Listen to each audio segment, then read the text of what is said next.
I saw something about next year that will make you need this message, because what I saw is going to be a time of turbulence and serious challenge for believers. I'm not a prophet of doom. My teaching grace is enough for me like that. I mustn't prophesy. But if I open my mouth and I tell you something, you just believe it. So don't ignore when you see God bring things like this. He's redeeming the future. There is something he has seen.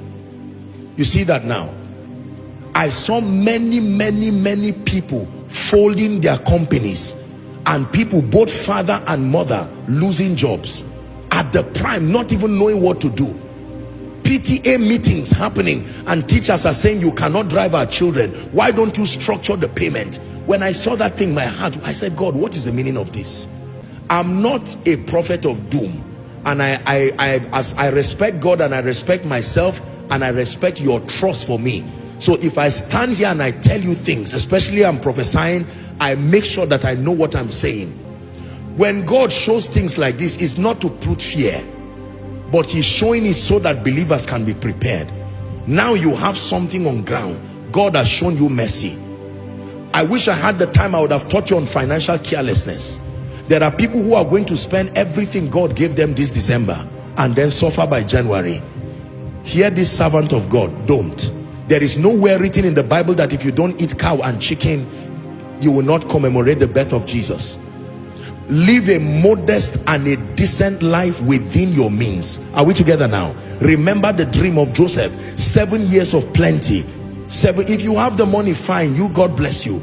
But for many of us, who, especially those that the year has been rough, there is a mindset people have that once it is Christmas, burn everything you have, finish all the money, live a fake and a false life, carry your family and go around the world, and then return back and suffer. That's not a wise bargain.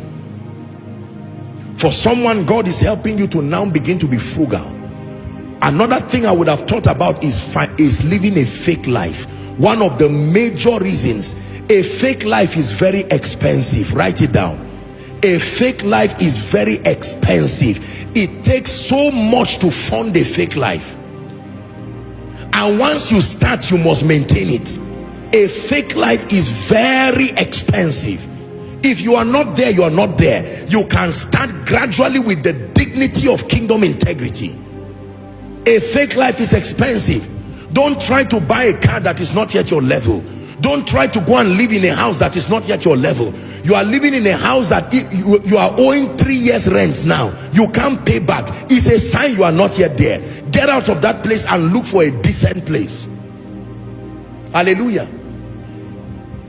There are some of us, you do not yet have the means to start gathering people and celebrating elaborate birthdays, elaborate occasions. No, be patient. God is bringing you there. Even for schools, as much as I would want you to educate your children at the highest level, you must be wise and keep them within your budget. Find the best school that your budget can afford. If your child is on scholarship, that is fine. Otherwise, find the budget, the school that your budget can afford. But by all means, Koinonia, please hear me. Great disaster is going to befall many.